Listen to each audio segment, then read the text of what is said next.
taking part. I am joined today. We'll just do the rules of the house for a start. You may have noticed that your video is turned off and your sound is muted. If you would like to ask a question, you'll see in the bottom of your main window there is a chat function. It allows you to send private messages to other individuals if you feel you need to catch up with your mates. But equally, if you put it as a question to all, I will try and pick it up and feed it into the proceedings as things go along, if that's okay. And again, I apologise if we miss any questions or if we move on. My job really is just to make sure that every participant who is a panelist and a speaker has given a fair crack of the whip. So you will see on your video we are joined today. We've got Paul Hemingway, who is the current IAgrE president. We have Charlie Nicklin, who is the chief executive officer. We have our 5 presenting panelists in no particular order, just because of the way I'm looking on the screen. Professor Simon Pearson from Lincoln Institute of Agri-Food Technology, LIAT. You'll correct me if I'm wrong. Martin Hamer, who is UK, Netherlands and Ireland National Sales Manager for Fendt. Richard Halsall, who is from Ripon Farm Services. Henry Shropshire, who is here on behalf of John Shropshire and the G's Farming Business. And Dr. Mark Cooper. Now, Mark, you are muted, I've just noticed, so you may want to unmute yourself, if that's okay. What I'm going to do at this point, I am going to ask every one of our panelists to just give me a 1-minute pen picture about themselves and the organisations which they are involved in, and then we will kick off with our first question. As everyone here is muted, I'm going to take it that's okay, and we will crack on. Let's start with Martin. Martin, in true Cilla Black fashion, what's your name and where do you come from? I'll leave it to you. Good morning, everybody. Welcome to this online event. We're getting quite used to this format now, aren't we? My name's Martin Hamer. I'm National Sales Manager for Fendt, and I look after, as Andy said, the UK, Ireland and the Netherlands for all things Fendt wholesales. I've worked in this position for about 6 years. And I've worked for AGCO, the parent company, for 25 years. So I used to have hair, but after 25 years, it wears off. But no, it's been a really interesting journey and a very interesting job. And I hope to be able to contribute lively to the discussions that might take place, hopefully, as we progress. Just for added interest, I'm also the son of a dairy farmer. And I saw the light and diversified into another job away from agriculture directly, although I am also a part-time farmer. I have kept on the farm, but without the cows. And I'm a keen interest in direct drilling, regenerative agriculture and bell ringing. So there's a good combination for you. Okay. I think given that what drives everything we're interested in is agriculture, Henry, do you want to talk about yourself and just give us your introduction? Yeah, so good morning, everybody. I'm Henry. So I work for my family business, G's Fresh. I'd hope to say that we're a leading fresh produce company in Europe. We produce we're now producing over 1 billion packs of food a year. So, every little detail makes a big difference to us. Personally, I graduated from Newcastle University in 2013. I then went to start a farming business in Poland, and that I was there for 2 or 3 years, more or less. And then I went to our Spanish business and ran our tomato greenhouse production, producing about 15 million kilos of tomatoes a year. And most recently now I've come back to the UK in May. I managed to get back during all the uncertainty. And I started my new role, which is running all of our UK open field harvest operations, our hostels, in our recruitment, workshops, and our baby leaf packing operations and our baby leaf sales into wholesale markets and into retailers. So it's quite a broad role, but it's definitely one that keeps me occupied. So that's me. Brilliant. Thank you, Henry. Let's Mark Cooper, would you like to introduce yourself? And hello, everyone. My name is Mark Cooper. I graduated in agricultural engineering a very, very long time ago. Went and did some work for ADAS, and like many of you here, saw the light and went to do other more commercial, interesting things. My particular interest is in occupational health and safety, investigating accidents, and agriculture sadly provides us with a rather large number of examples of that. My particular talk to this conference has been on resilience, and that's a very topical issue just at the moment, given COVID and the things that we didn't anticipate coming our way. And it's looking at how businesses can make themselves robust to the things that they can't see coming round the corner. So hopefully a lively discussion this morning, and looking forward to it immensely. brilliant. Thank you, Mark. Richard, give us your pitch. Morning, everybody. Richard Halsall. So I'm Group Sales Manager at Ripon Farm Services. So we're a 12 outlet John Deere dealer covering Yorkshire and North Lincolnshire. Currently with a sales team of around 27 people with ag and grounds care. So quite an interesting daily juggling act, I would say, is keeping everyone motivated and keeping them going. So a range of franchises, not just John Deere, but key would be Deere, Kramer, Kuhn, Ife Williams, Bailey Trailers, to name but a few. So yes, my background is nearly 3 years now with Ripon, but previously mainly with John Deere. 15 years before that in various roles, from territory manager, responsible for harvesting, for green crop harvesting for the UK and Europe in the factory, and then back into the UK as training manager. So quite a diverse sort of history, if you like, but come back home, if you like, into the dealer world where I grew up, although it was on the west side of the country where I grew up, and now I'm a Lancashire man in Yorkshire, so that doesn't always go down too well. But yeah, hopefully I can contribute to the discussion this morning. Brilliant. Thank you, Richard. And Professor Simon Pearson, over to you, Simon. Yeah, thank you. Yeah, so I'm Simon Pearson. I'm Professor of Agri-Food Technology at the University of Lincoln and Director of LEAT. Like Martin, I'm also a bell ringer. So it's very unusual to get two of us on one team Zoom. So we'll chat later.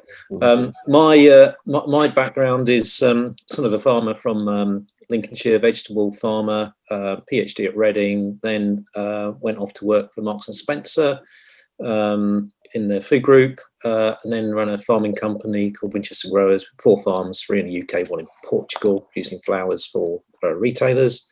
Then I went back to academia about 4 years ago. At Lincoln, we've got quite a significant team now on agri food robotics, because that's what we're known for. There's about 30 people, full-time research staff now working on agri robotics, and then there's a pipeline now of about 65 PhDs in agri robotics, which will be coming through Lincoln between now and the next 8 years. So quite a large investment by Lincoln in agri robotics. Brilliant. Thank you very much for that, Simon. So it's pleasing to see that the IAgrE are hosting Tinder for what's bell ringing? Correct term, campanology, campanology Tinder. You boys can swipe left or right afterwards, and I can pass on your numbers. That's fine. Anyway, on that highbrow note, I think I'd like at this point to start with our first question. Now, we did cheat and ask a few people to submit questions beforehand, just because I was rather worried that we'd all sort of look at each other and shrug and ask what the weather was like in different parts of the country. So we've got over that bit, and I'm going to start with what I would describe as a cracker. So we have a gentleman who you may have heard of called Harry Henderson, who is hiding behind with his camera turned off. But Harry submitted a fantastic question. It's a 2-parter. So I'm going to just say it now. Since the Second World War, farmers have been encouraged to pursue productivity and yield. This has become a hamster wheel of inputs. If lean practices are to be adopted, does the whole UK farming ethos in both livestock and crop production systems need to change to be lower input and accepting lower yields while enhancing the environment and allowing the farmer to be a farmer again rather than a facilitator of inputs? I don't know if anyone wants to leap up and take that, but you know, are we going to have to jump off to the hamster wheel, and are we going to have to do things differently? You see Henry's smiling and Martin's smiling as well there. I actually spoke with my brother Charles, who runs all of our Cambridgeshire farming, this morning about this question, because I'm more in ops, process, harvest and things, but he is absolutely obsessed with regenerative agriculture. And we are driving this agenda so heavily in our business. You know, he doesn't let 1 acre of soil, you know, go the winter bare. We're using crop covers. He's absolutely driving the agenda with his team to understand, you know, less inputs of artificial fertilizer. We're using digestate from our AD plant. He's now got organic sheep from that are part of the Waitrose organic lamb on our organic land as a livestock rotation, and we're driving less tillage. So it's absolutely about not disturbing the soil, and you know, understanding exactly the damage that does to the soil is incredible when you really understand, quite sticking, you know, a couple of times in the soil 50 centimeters deep, how much damage that actually does. So I would agree that definitely there has been a snowball effect, and as you keep piling on these inputs, as you keep piling on, you know, fungicide, pesticide, artificial fertilizer, the problems just will keep escalating going forward. And it's kind of, when are we going to run out of road? So I definitely will agree that I wouldn't say we have to accept lower yields, because I think one aspect is our organic farming. We're getting higher yields at certain points in the year. It's just unfortunately those couple of weeks where we, you know, we'll get an aphid infestation and we get a 20% yield on lettuce, but the other weeks are 90%. And I think that's what the issue is here. It's lower inputs, but how do we get the consistency and continuity better? So that's from my perspective. I think this is very much, as I mentioned, about regenerative agriculture, which we are absolutely driving forward. So, Martin?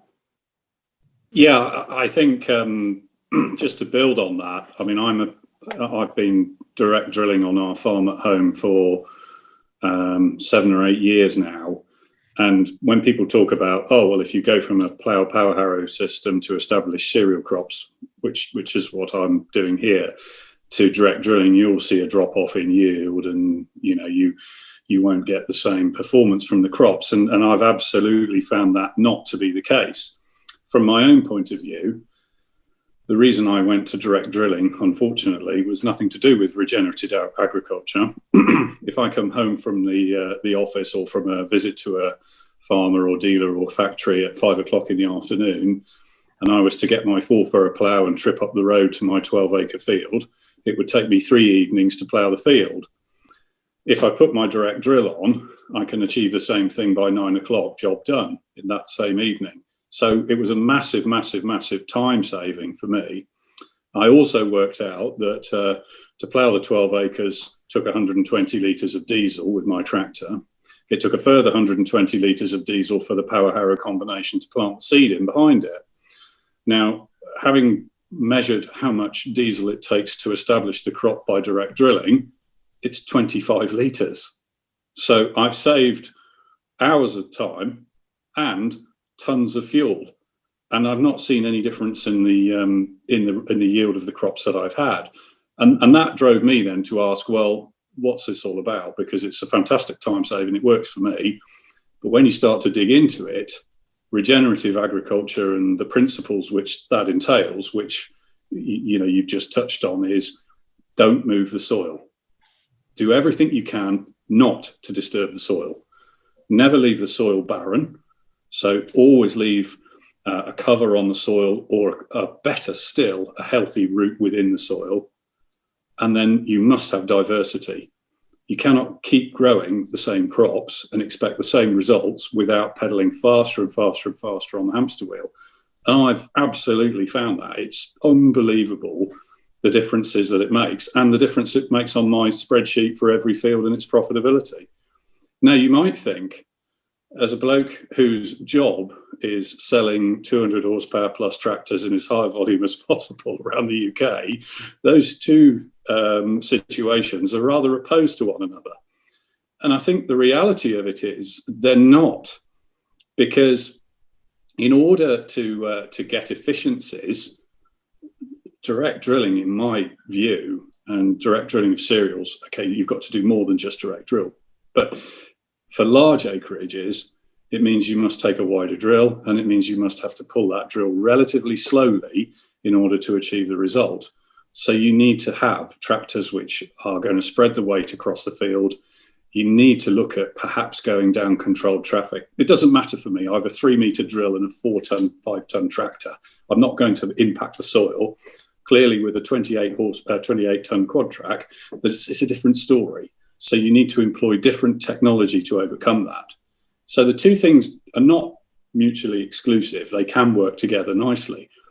But if we roll forward, and I'm sorry, Andy, I couldn't help but look at another question you have on there regarding robotics and electric tractors.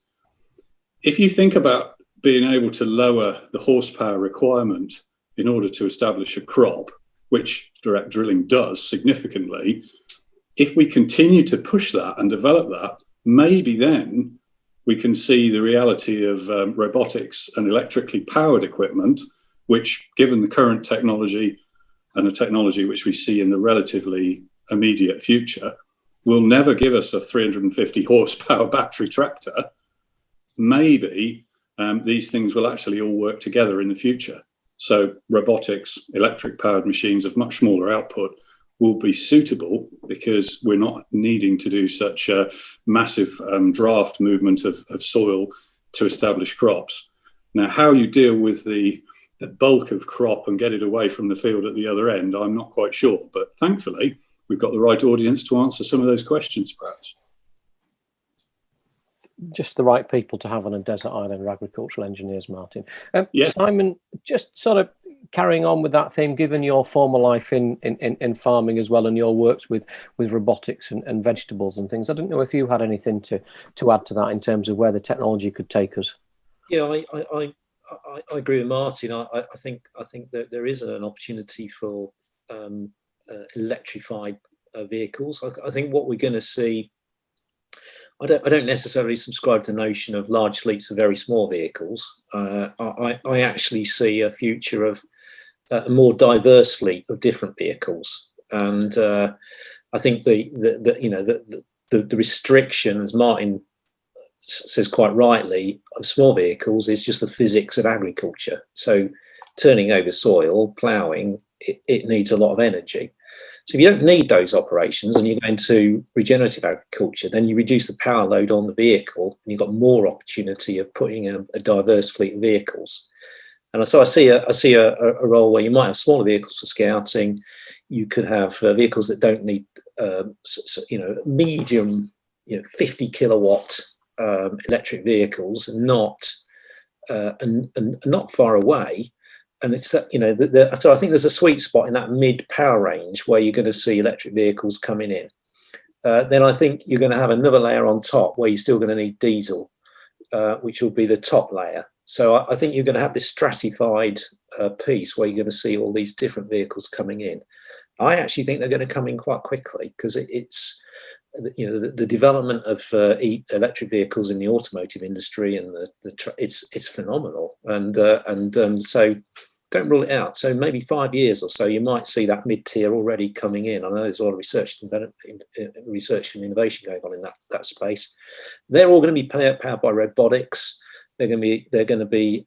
There's a high chance that they're going to be autonomous. There's going to be a lot of software development around those to create the control systems. So, and that's another layer of technology coming in. We're going to see new sensors. So I think it's a very exciting time. I think the whole thing's very exciting. It's very worrying if on the operational end of farming, it's very concerning because you don't know what the future is. But there is a lot of innovation going on underneath, and that's creating opportunity and hopefully some sustainable futures for everybody. No, thank you for that, Simon. I'm just sort of, I was going to sort of fast forward into the absolute present moment, given that we are on the cusp of of lockdown Mark II, as it were.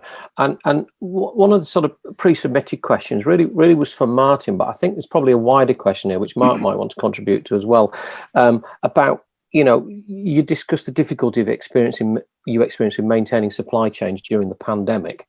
And obviously shipping was a part of that. Now, fast forward to where we find ourselves today with the UK, well, an England lockdown starting tomorrow for a month. Are we going to see faster change, or what are the challenges going in this time round, knowing what we know from the first time round? And maybe Martin, Richard, and Mark have got some comments on that, and maybe yourself, Henry, as well, given the fact that you've got to get stuff off the fields and out as well. So in any particular order, I don't care really. Who wants to have a go? Richard, you haven't spoken now, so. Yeah, it's just, I mean, we are seeing it from some of our suppliers now, that they're now pushing for some orders to come forward. So certainly from some of the smaller manufacturers we deal with who import product, definitely there's a drive to try and get orders in and get some commitment in before the new year. From the COVID side of it, and within lockdown, we performed pretty well. Most of our suppliers were able to get parts to us. We've had to adjust everything within our depots, obviously, but actually getting parts into had worked very well last time, and I don't see any reason why that should change now going forward. But certainly among the longer lead time equipment, we're seeing that things are going frozen sooner. So you've got to make commitment to specifications sooner, because the knock-on is that the suppliers into the manufacturers are now suffering from more distance, less people in the workplace, so that the lead times are getting longer. Certainly from that point of view, but it's something that we went through for a few months, and I think going forward, everyone sort of adjusted to it now, and we should be in a good place, I think, going forward. Okay, let's have a think about the food supply chain then. So Henry, where are you at with this now? So we've just started our Spanish import season, so many from Spain and Senegal. We have no issues at the moment. The only issue we had is some of our celery harvest rigs were stopped at the port, actually in Dover, getting across, and they're still there. And we're not actually 100% why. It's kind of a pre-Brexit check, something there's been, so this is, I'm not 100% sure exactly why. But apart from that, we haven't had any issues with our supply chain. You could argue potentially right at the beginning of when the pandemic started, we had lorry drivers who were quite nervous about it. And I actually think lorry drivers were some of the unsung heroes in this pandemic. I mean, I drove back from Spain in about 22 hours. I nearly did it straight. And all I saw was lorry drivers on the, whenever I'd stop for fuel or something. And they was, during the real uncertainty, and it was quite scary, I think, in that period of time. And they were away from family, and they were, in a foreign country, delivering food, delivering parts. And I think they were doing an amazing job for us all in that period. But in terms of food, we have no issues. We've only had a few issues with crop fleece, which actually is manufactured in China, and then rubber gloves and there's a profiteering going on, which I think is pretty poor. They've put their prices up 1,000%, and our rubber glove cost has gone up by £250,000. So, you know, it's things like that. But no other issues apart from that. To be fair, my eBay rubber glove store's going ever so well at the moment. Thank you, Henry. So let me know afterwards. I'll see if we can sort you out. Got a few pallets here. Mark, just with on the wider sort of, you know, Black Swan event side of things, with where we are with lockdown 2, what do you think wider industry and business can take from this? Well, I would accept what everybody else has said, which is we're now much better prepared. And the challenge, I think, for a lot of people in the supply chain has been what has been in the past at a very even demand has gone haywire. So in certain circumstances, and we can all think of products during the last lockdown where there was the consumer behavior was such that you got huge demand, which you didn't expect. Now, this time round, we're all a little bit better prepared. And I'm sure you'll all be relieved to know that, and I'm sure you've seen it on the news, the producers of toilet rolls, for example, have now got stockpiles. I use that as not a trivial example, but it's just where human and consumer behavior has been at its worst. So we all anticipate and predict that the demand will model itself and be the same in the future. Well, actually, one of the things we've learned is that actually these behaviors change quite rapidly. And that's the challenge, because how do you deal with a sudden input? So lockdown 2, I think the clever money is on we will be better prepared, because those things that we learned in lockdown 1, hopefully, we've taken forward, and there's extra storage in the supply chain that makes it all a little bit more even. But it's that unusual behavior that I think has caught a lot of people out. Martin, let's think about your day job rather than the price of store cattle for a moment. How's it? In fact, the price of store cattle might be an interesting discussion itself, given that Brexit's coming as well. But we'll get back to that in a moment. But Martin, you know, sticking to the other green machines represented around the table here. Yeah, I think it's a lot of it is it's unintended consequences, and I'll give you an example of that. German government took the opportunity to reinvigorate the German economy by lowering the VAT rate. Now, who knew that so many German farmers are not VAT registered? Therefore, the lowering of VAT for a German farmer who's not VAT registered makes tractors extremely opportune to purchase. So the Germans have gone mad selling tractors. Well, we've gone mad selling them. The farmers have gone mad buying them. Therefore, it's pretty well hoovered up the remaining build slots in our factory for some time now. And that's an unintended consequence, because if the VAT rate had been lowered in this country, we wouldn't have seen it have hardly any impact on the sale of farm machinery, because the farmers are VAT registered, they reclaim that VAT. So trying to balance the unintended consequence is the difficult bit, and that's hard.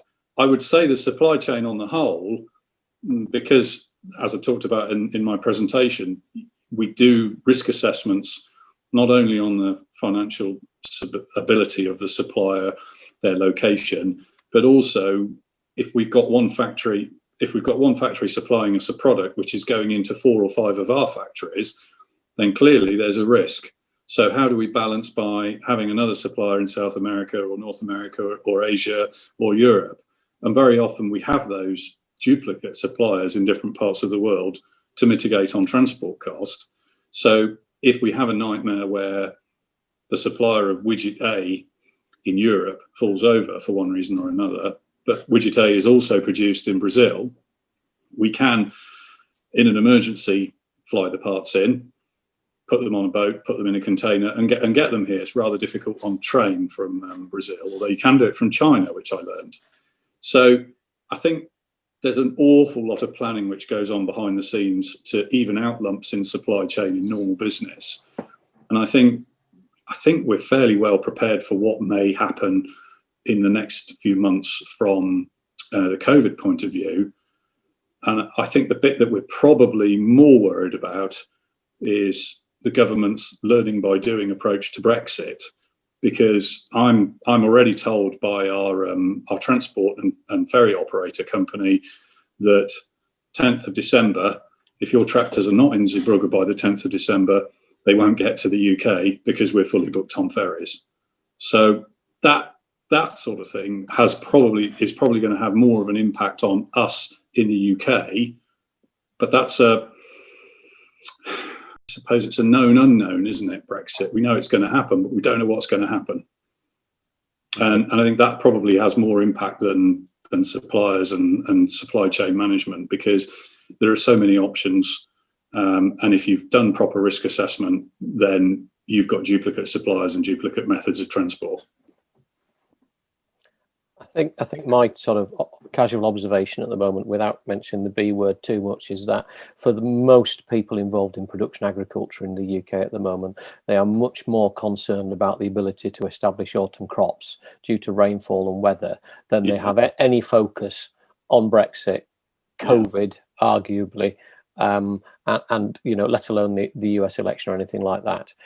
Just because the weather holds everybody up or allows everybody to get on, and I still think in a lot of people's minds, whilst we sit here on the 4th of November, the end of December is another land, when it's not at all. It's only 7 or so weeks ahead of us, 7 or 8 weeks ahead of us.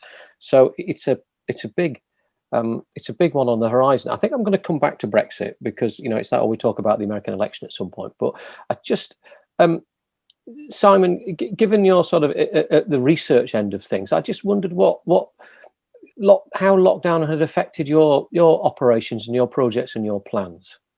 Yeah, I mean, we're quite lucky because we work on quite a large farm at Rhizomish University Farms, very open, and we've, in terms of the physical work, we've not really lost any pace at all. I think what's been really encouraging, what I'm really proud of, is it's forced our guys to work more in a digital environment. So we've put a lot of focus on digital twin development.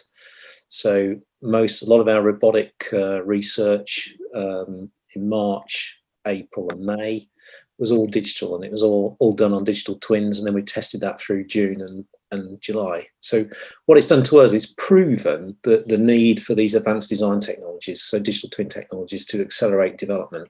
And that's something that I think we will just keep doing going forward, because it's been a very, very useful tool. And we've had teams of people really across the whole of the EU, because people couldn't get back to the UK, who've been busy working, been very constructive, and just got on with it. So it's shown we've had to adapt, and to use these new digital technologies as an adaptation has been really important, and it's worked. So we'll keep going.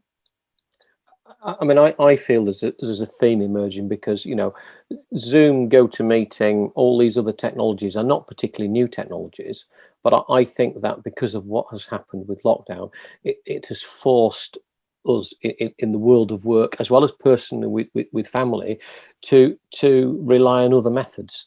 And it's actually accelerated huge amounts of change, which, as far as I can tell, are embedding to become completely run-of-the-mill and routine and normal.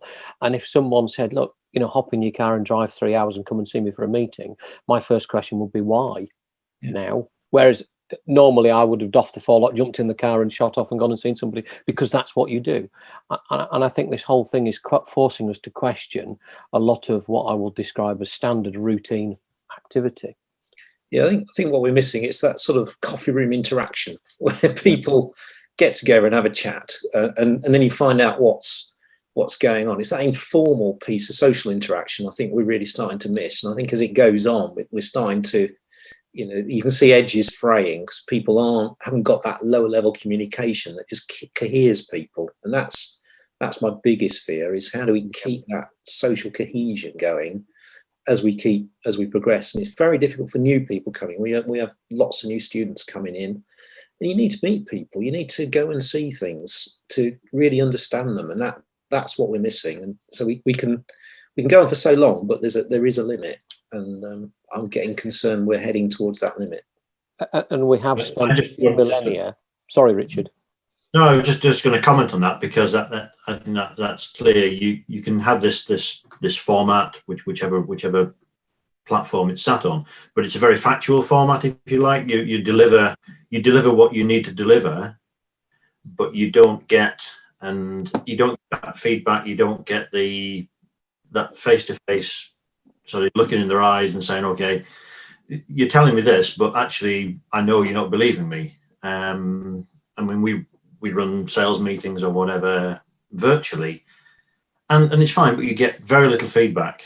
Last week we did something slightly differently and just had one of the depots together in a big room, where we would normally hold a sales meeting. We had six people rather than 36 people, and we got a lot more interaction and a lot more ideas out of those 6 people in that room together than we would ever had if we'd done that virtually. So that I agree with you, Simon, that the concern is you're not seeing the deeper, or you're not getting that deeper understanding of where things are, which you often get when they're in that social environment. But that was just a comment from my side, that I'm sure everyone else is feeling a similar. So really the feedback is for next year's conference, we're going to do a drive-in conference, rather like Top Gear are doing now. Yeah, you could. So we'll just have the stage and the runway, and we'll all just sort of tune in our radios or whatever we need to do. We're going to turn up on our tractors, probably. That's right. Yeah. I think just on that, I think the trick will be doing both. I think, I'm in both formats at the same time. So, where you've got people who can't attend a meeting, they can attend virtually, along with the people who are there physically as well. So I think, it does open it up that more people can attend things that they couldn't normally do so. Yeah. So I think that's going to be a key, really, is how do you blend the two together. And given we've spent a few millennia understanding visual clues and learning how to communicate face to face as our primary method, I'd echo those comments that we're having to learn something very fast now, which feels like a poor cousin, but it's functional. But as you say, it's not necessarily as good as, and we're just having to find our way. I've got quite a few. Alan Plom's clearly spent a few sleepless nights with questions, and he's firing all cylinders with this morning, as you can see. But I wanted to talk a bit about people, and I want to go with Alan's third question, actually. So I don't know if you can see this question. It is to you, Henry, but I think everyone will have something to say on this. So I'm going to take Alan's question, and I have a secret question from someone who's messaged me privately, which I will come in with after that, just to keep you tantalised. So for everyone who can see, Alan's third question. Henry, your safety manager, Craig Long, gave a very interesting presentation to the Irish Rural Industries Group in a COVID-focused webinar, describing the extensive engineering precautions and admin management arrangements put in place by GEs for those working on machinery. How do you encourage your large workforce to comply with COVID precautions when they are away from the workplace, which I assume means not in the office, not in the workshop, but out in the field? That's a very good question, and something that we've battled against from day one. I think, given that a large proportion of the workforce actually live in our hostels, it's been much easier to manage. So we've essentially created cohorts within these hostels, which then allow them to socialize with each other within the hostel. And then we've actually also done a food service for them within the hostel. So we would go to Tesco, Lidl, wherever, and actually pick up food for them. They would put an order in. That was quite difficult to kind of convince people. You can't stop somebody from going to the supermarket. You can't stop them from going to a restaurant or a pub. However, so for example, for the hosteliers, as we call them, the people who live on site, they're also very, very focused on earning money. So when we've isolated people over the last couple of months, they've seen that if they are in contact with people, they are isolated for 2 weeks. And that's essentially 2 weeks off work.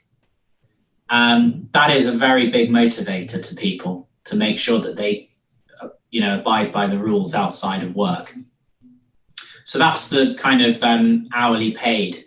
Salary staff, the management, it's difficult because, you can't start telling people you can't go out for dinner, or you can't go and, have a barbecue with friends. We have managed to keep it controlled. I think that's because actually everybody realizes we are, feeding the nation at this point, and actually they have a moral duty to do that. But how long we can keep that going, I'm not too sure. It's been very difficult. You can't control what people do outside of work. So, well, Mark, do you want to chip in? You're muted, Mark. For some reason, you've unplugged yourself, one or the other. Can you hear me? Yep. Having just investigated a COVID outbreak at a smokery not far from where we live, one of the things that we've discovered very early on is COVID is in the community. That might sound obvious, but you then bring it into the workplace, and you can put all the workplace precautions you like in place, but the problem is actually outside of work. And Henry's point is absolutely right. People who've got a motivation by being hourly paid, if they pick up COVID, then clearly they don't get any wages, any income. The challenge is those what might have been called blue collar workers, those who are salaried, don't quite have the same motivation. And what has tended to take place is having to give a very austere talk, like a lecture come tutorial, that what you do in your home life actually does affect the workplace, from where you get your income and from where you get your livelihood and your living. So decisions you make at home affect not just you, but your colleagues and the business that you work for. Now, all of these things are obvious and straightforward, but saying them is actually quite a challenging thing to have to do. And it's trying to get across the message that as an employee, as a worker, you're a stakeholder in the success of this business, which could be shut down for a period of time because of your negligence, your carelessness.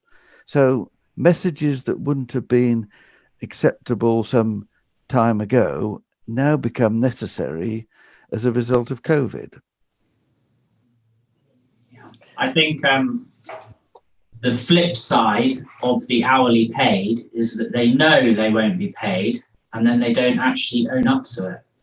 Yes. So we had a situation where we've had cases, sporadic cases throughout the business. It's not been workplace transmission. It's been introduction from the community. Yes. Yeah. But unfortunately, there's been a couple of times when a person B, contact of a positive, has continued to come into work. We've handled that, and but that is the issue, and that person was dismissed. What we've recently started, we've got a non-exec called Anna Dugdale. She used to run Norfolk and Norwich Hospital. She's been, literally a gift from God. She started about a month before the pandemic, and she's leading our COVID fight. She secured us some Abbott international rapid tests, PanBio. They're a 15-minute tests that have about a 95% accuracy rate. But the beauty of these tests are that when we have a suspected case, we can essentially round up, a bullseye effect, go for persons B and C, test that whole, all those contacts at once, and actually have a very quick understanding of who then we need to isolate, who we then need to do further tracing on, and who actually can, well, none of them will return to work for 14 days as an example, but who we need to do tracing on them.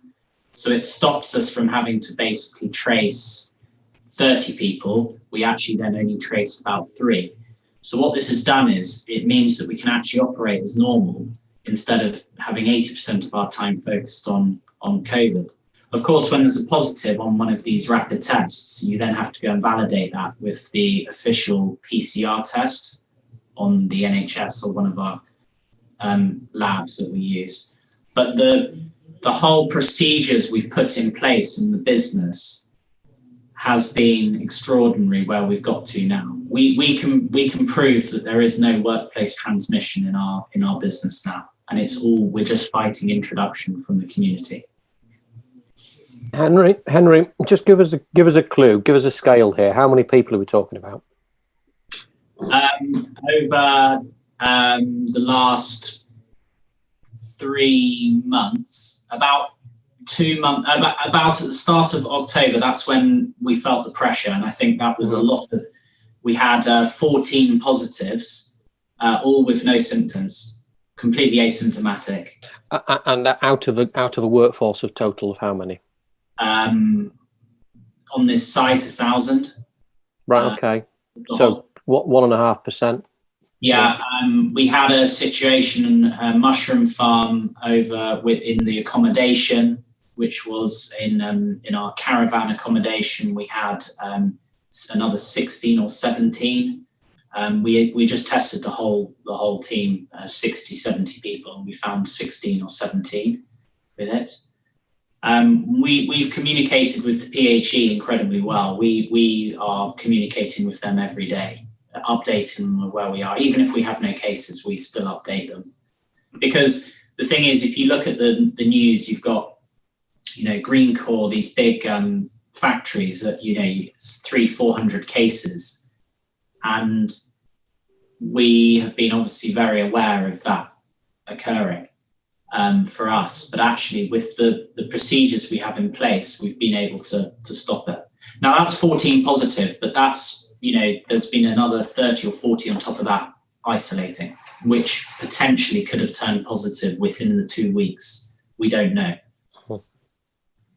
But it's mission critical, isn't it? Because if you look at what's happened in the meat processing business in the States, for example, and in various abattoirs in the UK as well, and various Marks and Spencer sandwich production facilities, it's just, that's it. Everyone goes home. At a time when you don't want the food chain to stop.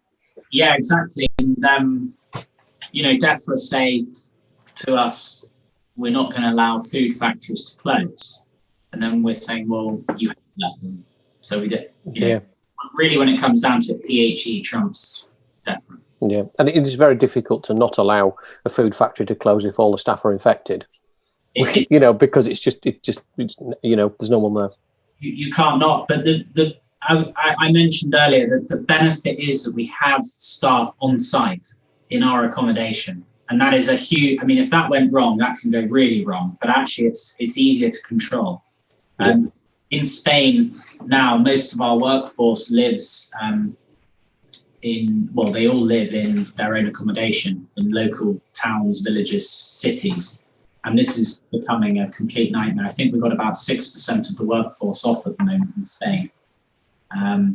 So that's a good 300 people. 200 people are off at the moment from isolating. That will be being in contact with others.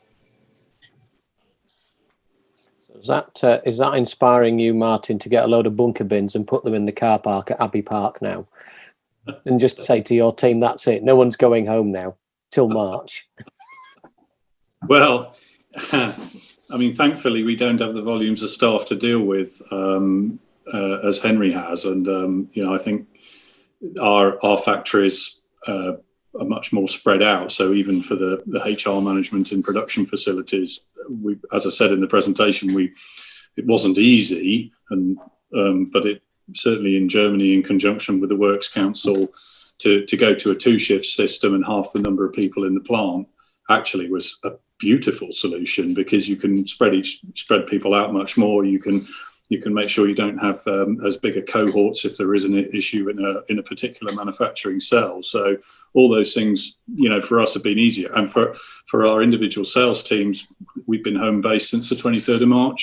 And I've been to the office once, and that was because I broke my computer. So I don't need to go in, and we can manage the business outside of that.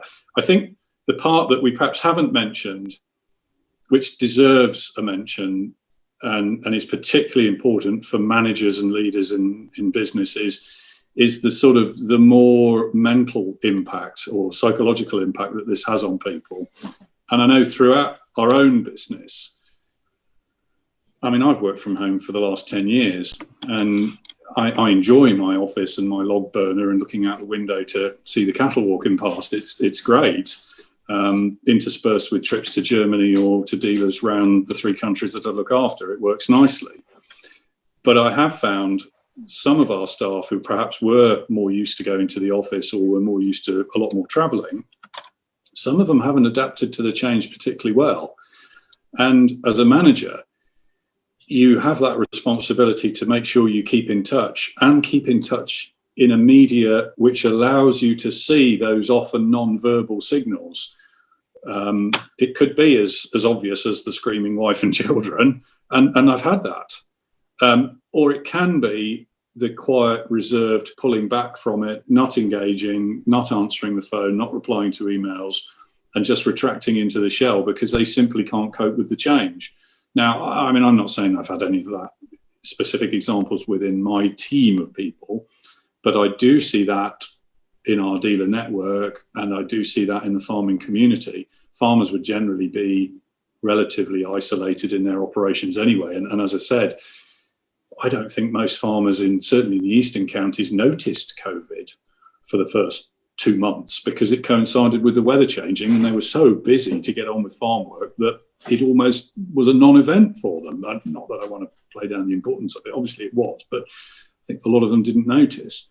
But I think the ongoing psychological impact of perhaps in some cases enforced isolation, that's going to take quite a bit of dealing with and managing over not just when this stops in December, but for further on from that, and the impact of how people actually want to work and what they do. I mean, we've had one person who's already left the business. She said, I can't cope with working from home. I've got to find something different to do. And she's left the business. Well, okay, fair enough. So that impact is, yes, you've got the day-to-day management of people with cases, but the psychological impact is big and it's much longer lasting. Yeah. Richard, yeah, I would agree. I would agree with that. And just we've had 6 months ago a new HR manager come into the business, which we needed because of the scale that we've now got to from outside of agriculture, outside of agricultural engineering, outside of the whole business, and she's brought a different view and more contacts from outside, and you see that the influence and the way things are developing is it. I'm glad we've got her now, because she can now reach out to other people that she's worked with on the mental health side to start to have those conversations with individuals, and we can, if any of us pick up on it from a management side, or when she is interacting with people around. I think 2, 4, and 5. It's something that we have to have within our businesses now, that was very, very little thought about 6-12 months ago. There was a need for it, undoubtedly, but it was always something that was sort of put to one side, I think, and bringing other people in from outside of our industry is important to just bring that to the sort of the forefront, really. Simon, you alluded to a little bit earlier, so I wonder if we could just pop over to you and given the sort of vein we're following here, I just wonder what you've got to give to this. Yeah, no, I mean, my heart goes out to students at the moment. It's really difficult, and so Yeah. Looking at what's happening at Lincoln, we've got 12,000 students, and we've not got 1,000 in quarantine, but it's not far off. These are people starting out in their career. They need to build those relationships. I think we've all been there. Those relationships you build at the start of university, the foundation for the rest of your life. You've then got to then think about jobs and careers, and there's uncertainty about that. So I really do reach out for them. We had a engineering class, not one I did, but one of my colleagues did on Monday. It's supposed to be 50 students turn up, 6, because all the rest are in quarantine. Then you've got impacts on staff. So we're getting staff members who are doing one class, somebody turns up with COVID, they're off for 2 weeks, they come back after 2 weeks, and then they get on, do the next class and they're off again. So it is really disruptive. And these are these really long-term things that we don't really know the impact yet, but I am really troubled by them. And these are actually the people we need to come into the industry, be inspired, and take up the reins and keep going forward for all of us. So I worry about that quite a lot.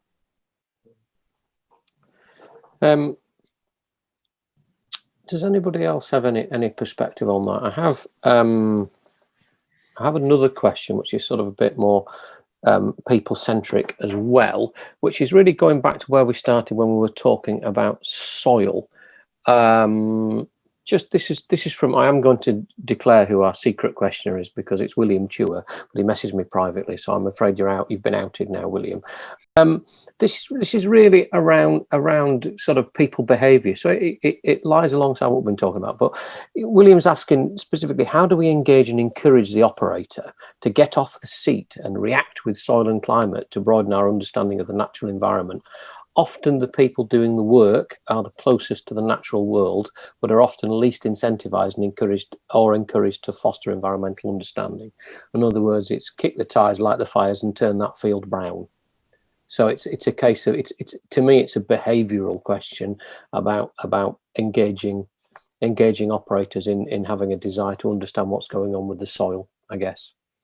Anyone got a view?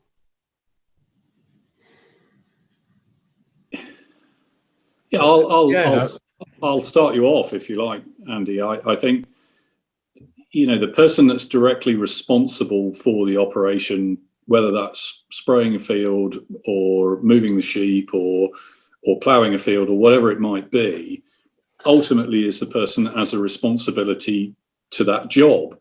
And I know I get a bit frustrated. I sometimes trek off to go on my annual Neuroso training, which I guess this year will be online, and I'm sometimes horrified by the comments of other farmers along the lines of, well, my agronomist told me to do it.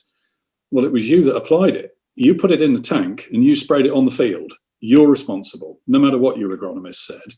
And ignorance is no excuse. Now, perhaps that's a rather extreme example of what you were getting at, but empowering people to take responsibility for their actions, it's got to be a first step.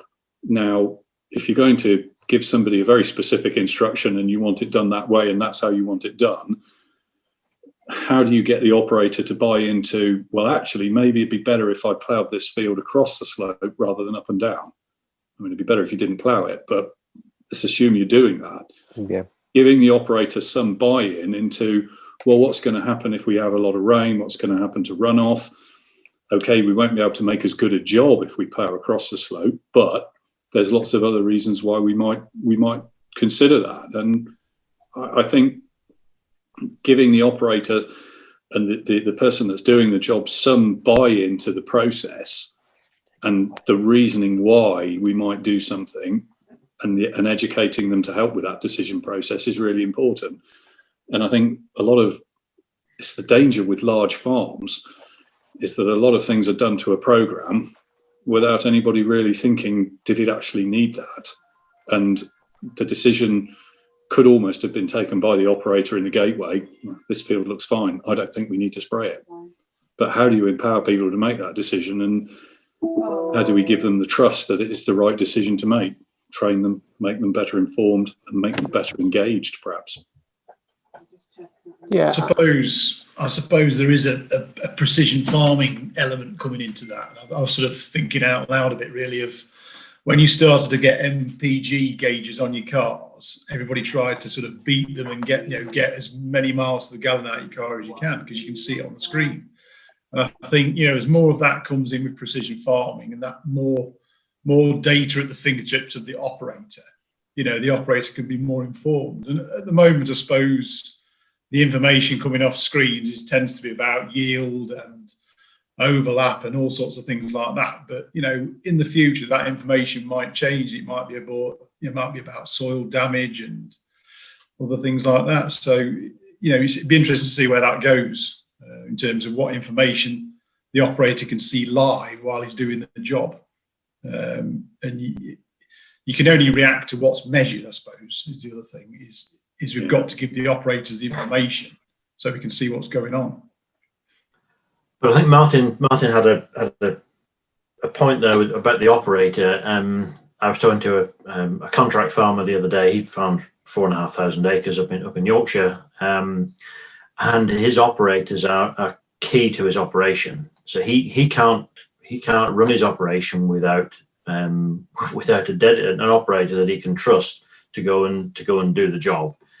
Now, his way of engaging them is to have that conversation and to get them to understand what he wants to do going forward. So he's paying them more, and in return for paying them more, he's wanting something back from them.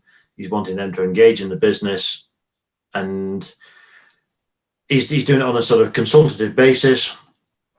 He's looking at some new product.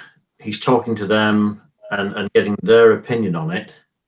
And it's sometimes frustrating for us as dealers. The sales process is suddenly extended because he's brought these other people into the conversation. But I think once they make a decision, and it's a collaborative approach on that 4,500 acres, that he's already got the buy-in, and he's got them to come along with on his journey that he wants to go on. But it's not easy. And if you can just say, well, go and do that, and they'll do it, whether it's wet, dry, or whatever. I think that the time has gone, and it's about managing people the same way in any business. It's that collaborative approach, I think, that works, and agriculture is going to be no different. That you've got to bring that way of communication and engaging people forward. I think, Paul, you had a comment, and then Simon, you had a comment. Yeah, So we'll go with you first, I think Paul. the whole thing does stem back to education and training, doesn't it? And I think that the slide for me, or one of the slides that stood out in John Shropshire's excellent presentation, was the one where he talked about the education level of British farming managers, people managing farm businesses in the UK, in comparison to those in France, Germany, and other European countries. And okay, the data was 5 or 6 years old. I don't think it might have shifted a bit, but I mean, UK was from memory 32%, and some other continental countries were in high 60s. And clearly, we have some way to go to ensure that the people that are managing the guys sitting in the tractor seat, turning the soil or working the soil, really do understand the impact of everything that's going on. And they're not just, they haven't just inherited the farm and they say, right, well, we'll continue to do it as dad did it, or grandfather did it in some cases. And clearly we've got a way to go. And I think, when we conceived this conference back nearly 12 months ago, I guess now, Brexit was clearly there or thereabouts, and, support payments are going to go. Economically, things are going to get tight for very many farmers, if we're to be believed, 42% of farmers in the UK are not economically viable if you strip out the subsidies. And so these guys are going to have to really look at what they're doing if they're going to stay viable. And that does require deep understanding, some education, and those that haven't got it and can't adapt or can't, pick it up are going to go by the wayside. So, Simon, I was really going to just say what Paul was saying. It's I think there's a really big thing about skills training. I think what COVID's taught us is the significance of adaptability, flexibility, agility. You know, the economy, actually, the food system particularly, has been incredibly adaptable, and those are the sorts of skills we need in people at whatever level. It's that training for adaptability and flexibility is crucial. In the old days, where we train someone as a tractor driver, assuming they're going to be a tractor driver for 15 years, well, that doesn't happen. We need people who are highly adaptable and can embrace new challenges. And I look at some of the technologies we're building. It's going to take a whole new range of skill development to get those technologies into industry and well applied. And are we matching up the way we train people to that at the moment? I don't think we are. I think we do really need to sit back and look at that as an industry and work out how we really train and engage those people. Yeah, and attract them in, because it's very competitive. There's amazing careers out there for, particularly in engineering. You know, how do we lock them in? That's what we really need to think about. I mean, you know, we're kind of preaching to the converted here, because we're all fairly evangelical about agricultural engineering in whatever form, because we are all involved in this great industry.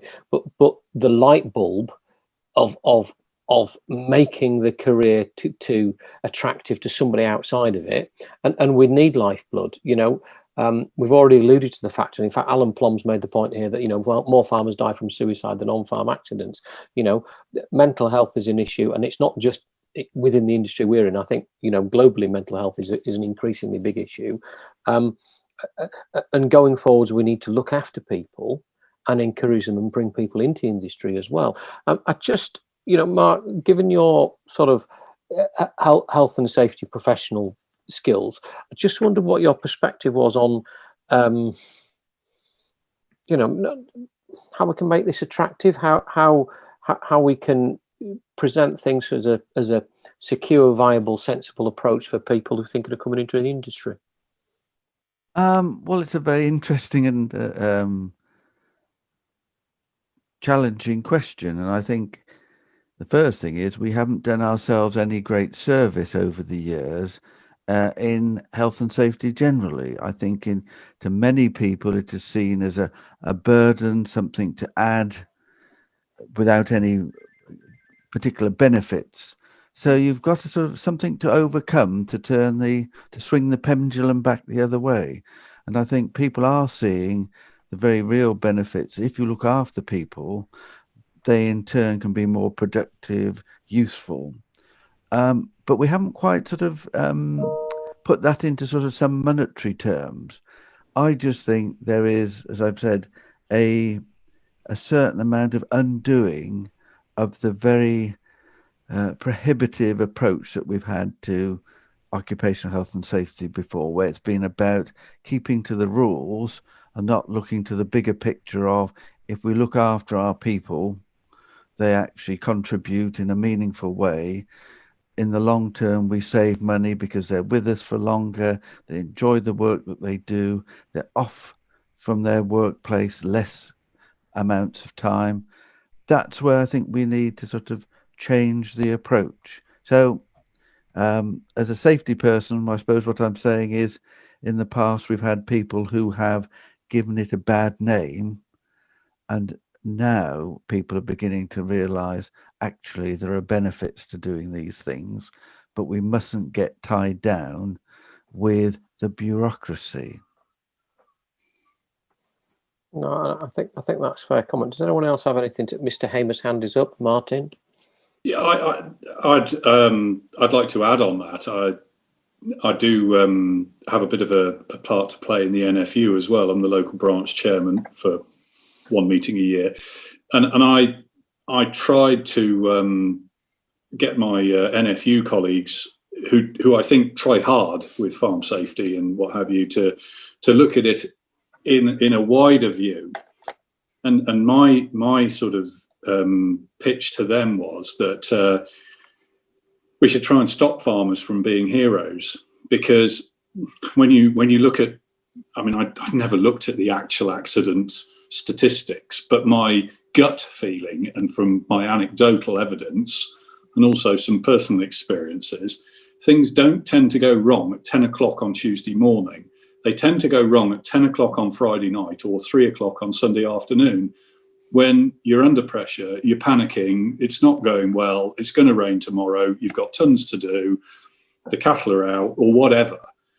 And I've always thought very much, if we could stop people being heroes and say, look, you need to stop at 6 o'clock, or you need to stop at 9 o'clock and go home, because it's still going to be there tomorrow, and try to take it easy, and try to look at things which are actually going to improve your lot and make processes simpler and safer, then you won't get under pressure, and you won't get under so much potential for accidents to happen.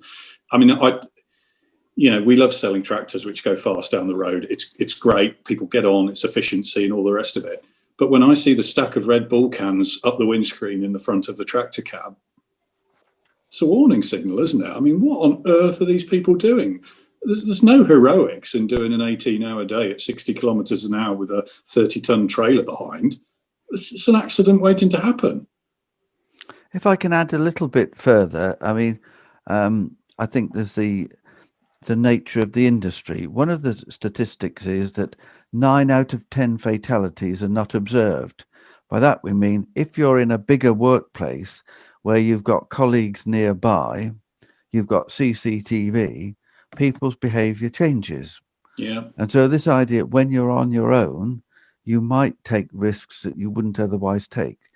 You might not take risks, same risks, if there's somebody just working alongside you nearby, because it's this idea that people don't like to be seen to be bending the rules, but on their own they will.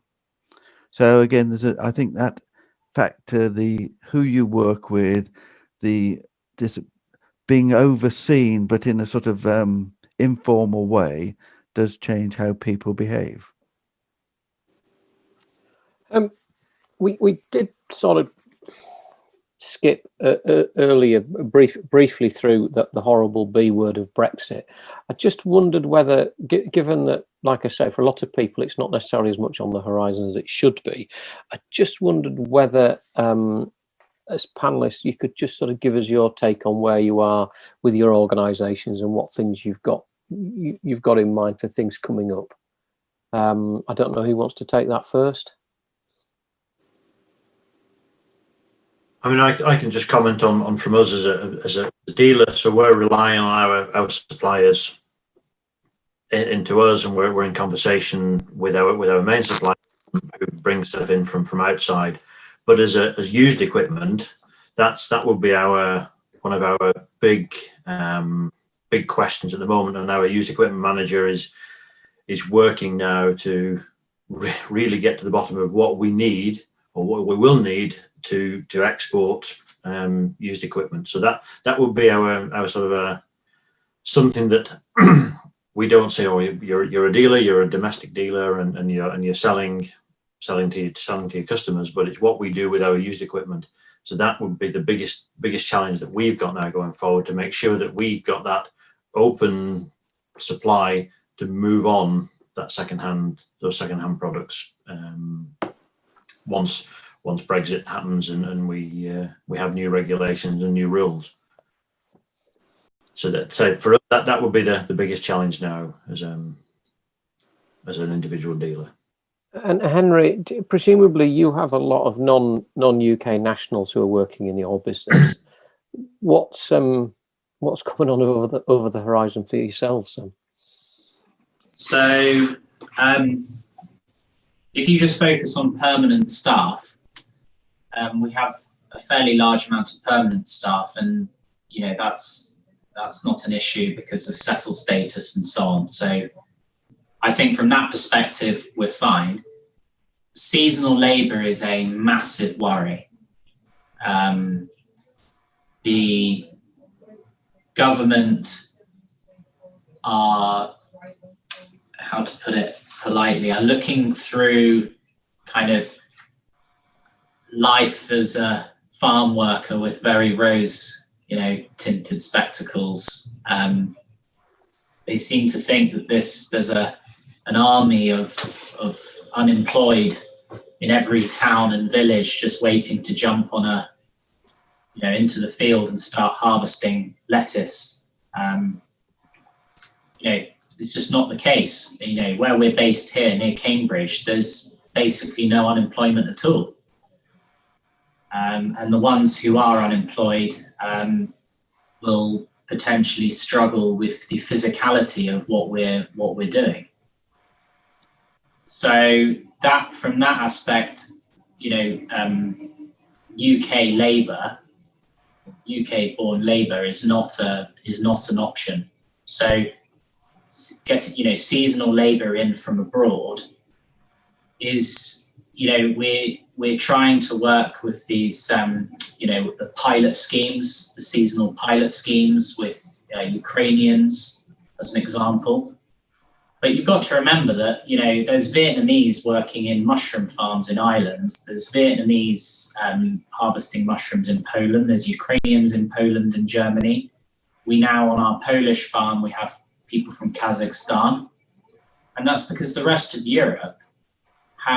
European countries have seasonal pilot schemes. It's nothing to do with the EU. The UK could have had this, well, they did have this years ago, and Theresa May got rid of SAWS.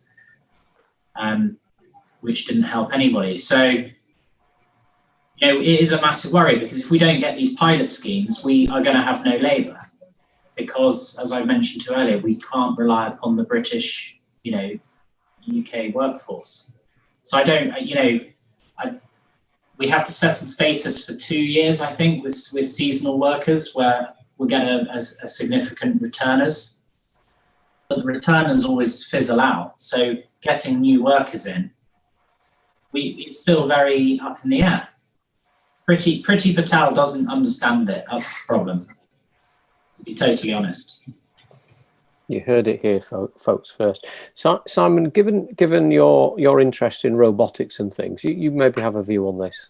Yeah, we've been inundated, and I think the fresh produce sector particularly is very much on the front line around seasonal migrant workers. Absolutely innovative. I don't think there's hardly a crop that we haven't been asked to build a robot for, and we are building robots for many of them. But unless there's a significant additional injection of funding from government around innovation, it'll be 3 or 4 years before those robots get to the sector. Although we think if there is an injection, we could accelerate that quite dramatically. But they're absolutely on the front line, and we work very closely with the fruit sector particularly, and of the 70,000 seasonal migrant workers in agriculture, 35,000 of them are in fruit, strawberry picking. So Wimbledon week, there'll be 30,000 people picking strawberries in the UK. Those businesses are really in a pickle, and whilst they might have got through this year, what's not been seen yet is the cost. What cost it's been to actually pick that fruit this year. So large influx of untrained workers. Doesn't matter whether they're from England, Bulgaria, Romania. If they're coming in and they're untrained, their productivity is going to be lower, and there's a cost to pay that. Then you've got the cost of recruitment when these people come and they drop out continuously. So my understanding, it's been an absolute nightmare. And these are really serious problems. What's going to happen if we don't solve this problem? Well, we'll end up, and I've been a retailer, so I know how it works. The UK growers will drop out because they're not competitive internationally, and then there's a real risk that we'll buy that fruit or whatever from overseas countries who do have access to Vietnamese and Kazakhstan workers. It's a real risk, and we've done some economic analysis of it, and it's hundreds of millions of pounds of GVA that could be lost. So we need to solve these problems. I clearly champion robotics and automation, and the reason I champion it is because once you robotize it and automate it, you solve the problem for good. And this is a thorny political issue that's been on the top table for several years. And all I'd say is bring on some engineering. Let's get these problems solved if we can. I'm not saying they're not easy to solve, but if we can solve them, we solve them once and for all. Then you have the win-win of developing robotic supply chain in the UK, and you can export this tech to the rest of the world. So that's the message we're selling to government. unfortunately, with COVID, getting bandwidth is very challenging because there's so much going on in government. Getting that bandwidth is very, very difficult. And then you've got other things that government's focusing around Brexit. Again, bandwidth is very limited. So, if the funding was there, I'm optimistic we could solve some of these problems. But the background issues of bandwidth are really worrying me. So just a sort of a supplementary question there, Simon. Is there a unmentioned tension between the idea of robots replacing people, sort of, given that for hundreds of years the Luddites were smashing printing presses and things like that? And are we in sort of a modern day equivalent where we have a sort of a folksy idea that we want to see people working in the fields, even though, as Henry very clearly says, none of us want to get our hands dirty and dig our own vegetables, do we? So none of us want to do the work, but we feel someone should do the work. And is there some kind of tension, societally tension is what I mean? Yeah, no one's explicitly said that to me. I'll be really straight. No one's explicitly said that to me. But clearly, it's going to be going through people's minds, isn't it? I mean, we're all human beings, and we all think that. What we do know, if you robotize or automate, or you de-risk your business from labour, you act from seasonal migrant labour. You protect permanent jobs, and this is one of the messages I think it's missed. But there's 30-odd thousand permanent, well-paid jobs in the fresh produce sector producing these foods. If you don't have the seasonal migrant workers, or you can't harvest that produce, you then jeopardise 30,000 permanent jobs. Those are really high-skilled jobs at all salary levels that this economy needs to keep going. So it's not just about losing seasonal migrant workers, it's about all of the permanent jobs, and then those businesses are all in rural communities, and they are the anchor businesses which secure those economies. So if you lose those businesses, you lose the rural economy as well. And these are the messages we need to keep saying, because that is the truth, and that's where the economic impact is. And we need to try wherever we can to get away from this notion of trying to put unemployed workers into solving these problems. Yeah, great. Well, that will help for a short term, but you've got to think about that businesses, those permanent jobs which secure our economy. And it's a slightly more subtle argument than a kind of black and white. There's lots of people with nothing to do. We need to give them something to do in some sort of paternalist state way. It's not a binary black or white thing, is it? It's much more subtle in terms of the way the role fits in. I've got several more questions here, if everyone can still hang on a bit longer without rushing off to the loo. Hugh Crabtree has giving us a bit of an essay here, but I'm going to tease out, I think we'll go with this sort of first question here. So, lean starts from understanding a process better, and this relies on information. So as we are all aware, data capture and the use of data is absolutely central to agriculture going forward.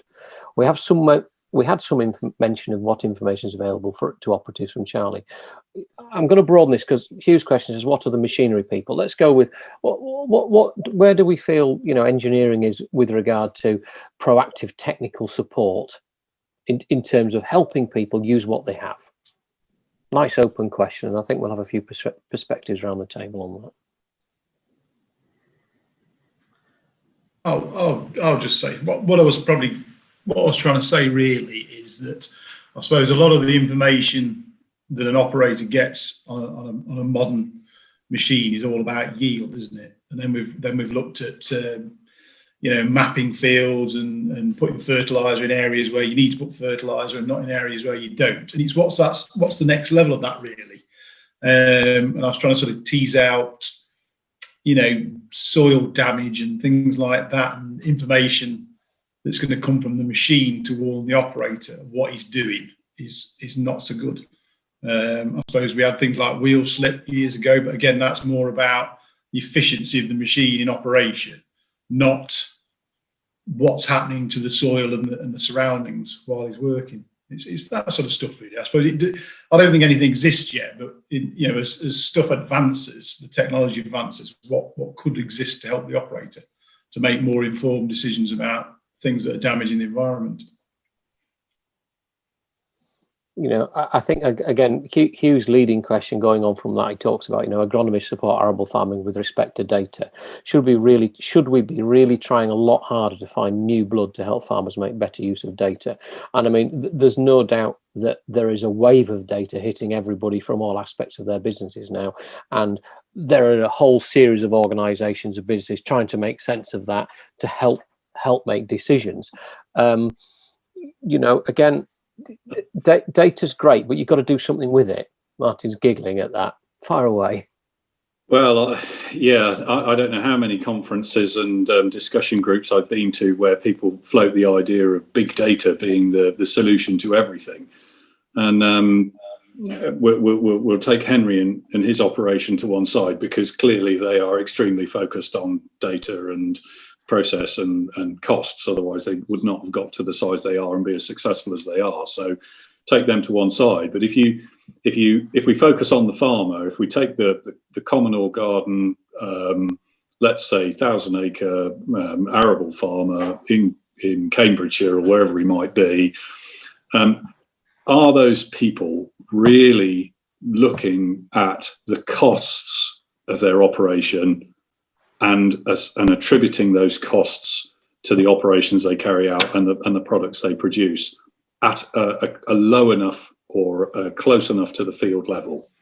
And no amount of data and yield maps will help you unless you have an actual accurate view of your cost and profitability, either per operation or ideally by field. And I don't think enough farmers and growers have that level of understanding, because if you have an understanding of your performance and profitability at a field level, then you can start to make informed decisions on what you do with that field and whether it makes the situation better or worse. And I think you have to start at the machine can give you information. It can give you any amount of information. And, you know, if you use the systems, crikey, you can be load on the machine, diesel used, efficiency, speed, compaction, tire pressures, draft loading. It's massive. What you want to know is, are you making a profit or loss? And if you're making a profit, how do you increase that? And if you're making a loss, why are you doing it? And I think looking at the fundamental tool of, are you making a profit or loss? And the tool that's in every single farm office that would help farmers do that is Excel. Put the field size in. Be honest with what the operations were in that field and the expenses which went against it and the output you got from it. Add on any subsidies as well if you want to, and that will tell you whether that field made you a profit or not. And it will tell you whether you were paying too much rent if you rent it, or you're allocating too much cost against it. If you start at that level, then you can begin to use data from the various systems that are out there. Basically, not enough people are starting at the entry level, in my opinion. Yeah, I mean, you know, we've had a conference on big data 12 months ago, and you know, the key nub with all of this is what's it you know, what's it actually going to deliver? What's it actually going to deliver, rather than being a headline or a fashion or whatever, but you know, it's getting something meaningful from it. I've got a question from Declan Flynn here, which we keep coming back to people. Well, we are the Institution of Agricultural Engineers, so we are all about people. You know, for such a long time, he says, the subject of training and skilling keeps coming up. We all say it's the government should do something, but that's not going to happen, as history confirms. Who in the middle will stand up and make training and skilling the centre of things?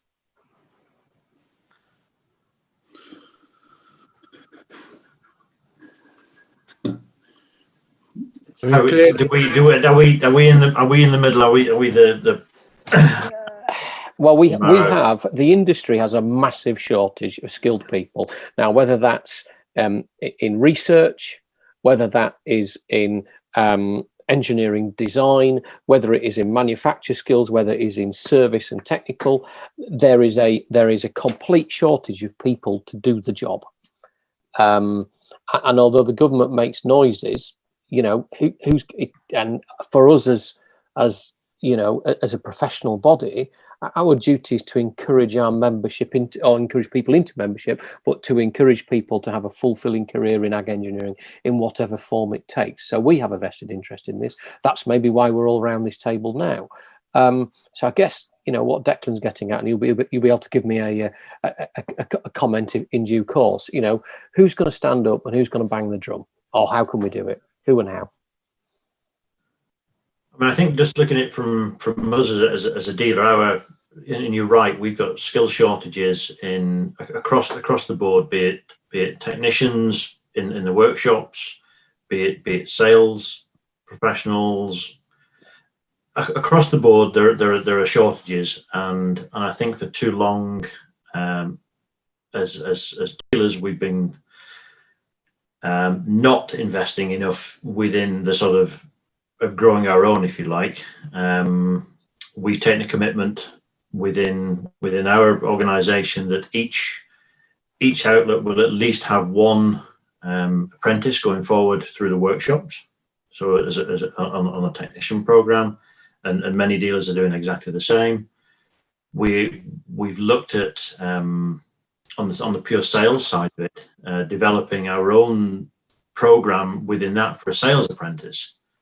Because that doesn't currently exist within the industry as we sit now, and we're trying to sort of piece together courses, experience, mentoring, however you put it together. But it's very hard to do that from our level as an individual business. But I think that's what we've got to take responsibility for. That our people are the most valuable asset that we've got. And without developing them, and without actually bringing young guys through, we're never going to do it. So we've got to, each individual business has got to come to the party and say, right, we will invest in training. We can see the end game, that we need to continue. We need better skilled people. We're bringing people with different skills into the business. We've got people from agronomy backgrounds now. It comes back to using this data, that they're not agronomists, they're not advising on crops, but they're helping customers have the conversation on the level that they're at, not as a machinery professional. But it's a need for a different type of person within the business. And it's not a government thing. It's exactly right. Each individual business has got to say, right, we can see where it's going. We know what we need. Let's get on board and invest in it, because you can't do it from a high level. You've got to do it on a grassroots in each individual business going forward. I don't know what anyone else's experience of that. Simon.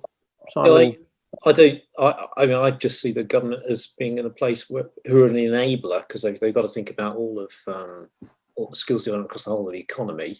I would be really concerned if they started to get picky about how we develop engineers for agriculture, because that's not really what they understand, and I think they'll admit it. So I think the really crucial thing is co-creation. I think that's the absolute foundation of it, and it's industry, it's educators, it's the institute. No one body can own this. It's got to be, it's everybody's invested in solving that problem. So it's how do you create that co-creation? I mean, we insist on a few things. So all of our PhDs, we insist that all of them have an industry supervisor. So they're mentored over a 3-year period and work actively with industry so that they're ready to go when they come out. And these initiatives, I think, really do help. But it's a problem for everybody. And I think if we assign it to an individual institution such as the government, that's wrong. We've all got to be engaged in this. It really is fundamental to our future. Anybody else got anything to share in that regard, Martin? Yeah, I think two parts. I agree with what everyone said. We need more people in this industry. Two parts though. The first part is we have to do a better job of selling this industry, whether it's farmers and machinery operators, stockmen, agricultural engineers at the dealership, and engineers in our own factories and designing and building the technology we're selling. We don't make a good job of selling it. It's seen as a rather dirty, grubby, messy, hard work, long hours, dusty, smelly industry. And somehow we've got to find a way of creating a platform to sell that better to the general public, so that their siblings would, or their children rather, would see that as a suitable career choice and one that wouldn't be frowned upon. So rather than doing a degree in media studies, why not do a degree in agricultural engineering or agriculture in general, and then specialise?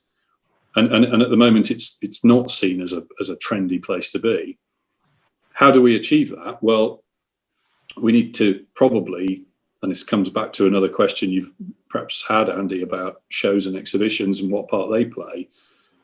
We need a platform to show our industry off to the general public, to try to get them so that they can see that this isn't a dirty, smelly, dusty, stinky job. It's a good, technologically satisfying career to go forward with. And I mean, I've had an enormous amount of fun out of it for 25 years. It's been brilliant. And I wish I could get that message across to more younger people and even my own children, to say, you need to have a go at this, because it's really satisfying. That's what you want out of life, is satisfaction, in my opinion. What could the government do? Well, the government need a complete kick up the arse, in my opinion, on their whole response to reinvigorating the economy. I mean, for Pete's sake, eat out to help out. Why not focus on industries which actually create value in the economy? And nothing could be more fundamental in creating value than food production. You create a value from nothing. Not add value, you create value in agriculture. That's what we do, along with people in other fundamental industries. And if the government could be persuaded to back in value creating industries, then we'd have a much better platform to promote our own and get more traction and getting more people interested in coming into it as a career. And I think if we go to them with the Institute of Agricultural Engineers, you need to come and government needs to do more for us, no, it's not going to happen. But if we can be part of the general trend towards getting people into proper value creating jobs rather than value added or service jobs to balance up the economy, which is ultimately got to be good for the country, I think that's a way that we should be pushing it, and then ride on the back of that wave, hopefully. You've got my vote, Martin. I shall vote for you in the Martin Hamer standing for the National Farming Party at the next election. I'm with you 100% there. Now, I'm kind of mindful of time, and whilst I've still got quite a few quite good questions, I'm thinking we may just have to park it for now, including, I think what I was going to suggest is, I just want to maybe go around all the panelists now and see if you've got a few closing remarks you'd like to make in the light of what we've discussed in the last sort of hour and 40 minutes or so. And then I think I'm going to draw matters to a close. Now, at that point, if anyone wants to stay in, we can stay and have informal questions, and we can turn on everybody's, if I let every panelist just say their final piece, then I'll hand over to Charlie, who will do the sort of formal close. And then maybe, Sarah, if you want to turn everyone's cameras and microphones on, if everyone's got to zip off to the loo, they can disappear off. And if anyone wants to stay and informally chat, I think this could sort of run outside of the formal part. What do you think? I think that'll work for me. In fact, I'm chair, so there you go. Democracy at work. Right. Panelists, in any particular order, just give me your final observations. Again, 1 minute, and then we'll hand over to Charlie to wrap up. Simon first. I look at the environment at the moment. I see huge amounts of uncertainty, extraordinary uncertainty, unprecedented in everybody's lifetime. but I think it's a wonderful time to be in agricultural engineering. So we're not going to solve the world's problems, but we can really contribute. And whilst that uncertainty is going on, there's going to be a massive role for this sector. So I'm very, I'm very confident we'll find some of these solutions, and engineering is going to be one of the core things that's going to deliver. So very excited by the future. Just got to get through that uncertainty. Brilliant. Henry? So definitely the uncertainty. Politics has become fairly uncertain. Throw in a pandemic and, you know, everything in the climate and things. It's a very interesting landscape we've got to navigate. I think labour, it's for me, it's labour. The automation could be that progression in automation in agriculture could be something that ignites that attraction to get young people into the industry and make it attractive again. So that's something I hope will happen and bring in the interest from a lot more people, which will combat the dwindling interest. And yeah, environmental aspects, consumers are going to be much more interested in that. And, sustainability is going to be at the top of the agenda, I think. Mark?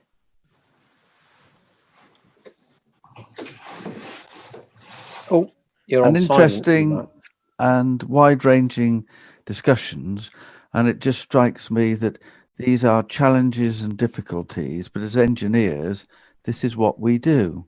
We look at things and we find solutions. And so I found it to be a very positive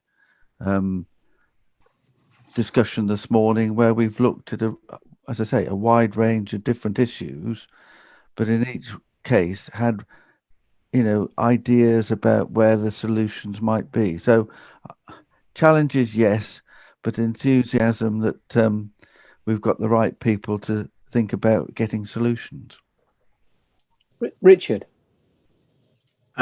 From my side, I agree with what everyone's comments are, but I think my view is that something that's this year has proven more than any that change happens very quickly, and we change the way we do things. We talked about the technology of how we're hosting the conference this morning, and prepared to change and make those changes to help the business go forward, but overall is key to it. And if we're not prepared to change the way we do things, then we don't deserve to be here. And we have to invest in the technologies. We have to help people use those technologies, our customers use them better, and we have to have a better understanding from our side, be as dealers, manufacturers, or whatever. But it's prepared to change and make those changes to come forward. I mean, I've not stood up in my past times with John Deere. I stood up a number of times a year in front of school children and talked about agriculture and agricultural engineering. The more we can do that, the more we can engage people right at the start of their careers and understand it. We've been into our local primary school and talk to children and engage them. Once they understand where food comes from and how it's produced, then you can start a conversation, and that's where it starts. So change people's opinions. How we do it, I don't know. The conversation will run, but that's, for me, is the one constant, and it's been said before that we've got to prepare to embrace that and then embrace that change. Martin?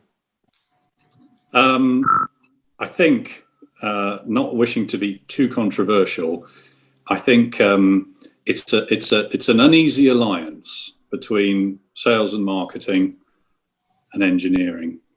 And having worked in manufacturing businesses for 25 years, I've experienced that on both sides. But I think it's important that we recognise that out there we have to satisfy wants and needs. Engineering's got to come up with the technical solutions and the features that actually satisfy a customer or a situation's want and their need. But sales and marketing has to identify them, and it also has to promote them. And I think that relationship between the two things really has to be worked on to make sure we get the best benefit. And my final comment, just to pick up on a comment made by one of the other speakers, that engineering possibly isn't going to solve all the world's problems. You're right, but we'll keep them fed and watered while they think about it. Yeah, fair comment. Thank you very much to the panelists. Over to you, Charlie. I was just going to say, nobody's going to fix the industry's problems apart from the industry, and it's everybody's got to have a part in that. And it's about promoting ag engineering as something that's attractive for people to go into. And I've spent a lot of time talking to colleges and universities since I've been in the role, since the 1st of October, and some of them fill me with admiration for what they're doing, and others fill me with horror. I'm just staggered by it. But certainly getting into the universities and schools, and like some of the guys have said, and talking to people and promoting it, everybody's got to do that. Anyway, what I'd like to say is, thank you to our guest speakers for taking time out of their busy schedules. It's difficult when you've got a day job to do to sit down and write a paper and deliver it. It takes time. So absolutely thank you from us for doing that. I'm sure, as I did, everybody's found the presentations really interesting, and it gave an absolute massive cross-section of our industry. It just shows you how diverse it is. Also, thank you for the panel for joining us again today for the Q&A session, which has been an excellent discussion and certainly never goes the way you think it's going to go. We had a number of questions put forward, and of course we've gone off on different tangents and discussed lots of different things, so that's great. I hope people have found that interesting. Also, thank you to the Unsung Heroes, the IAgrE team, for coordinating the conference. This has been a different format this year, very, very different doing it online, and it's gone well. It seems to have worked okay. And then finally, before we go, just a reminder that our next lunchtime lecture is on the 10th of November. So these are a series of lectures, for those that don't know, that we've been running in the middle of the month. So on the 10th of November, we've got Tim Shaman, who's going to be talking about controlled traffic farming as a protection aid for soils. So stick it in your diary and join us online for that. Okay, I can't think of anything more to say. So thank you for attending, and goodbye for now. Thanks, Charlie. The Secretariat team behind the scenes, Sarah, Allison and Marion, of course. And last but by no means least, Andy, your good self for chairing the event, and not only chairing the event today, which in a sense has been the easy bit, but recording all the presentations with our speakers, and editing all that, and just making the whole thing happen. As Charlie said, I think the event has definitely worked online, and it's got legs because it will be on the website for people to view going forward. So thank you all very much, those of you that have been involved, on behalf of all the membership, in contributing or in organising today's event.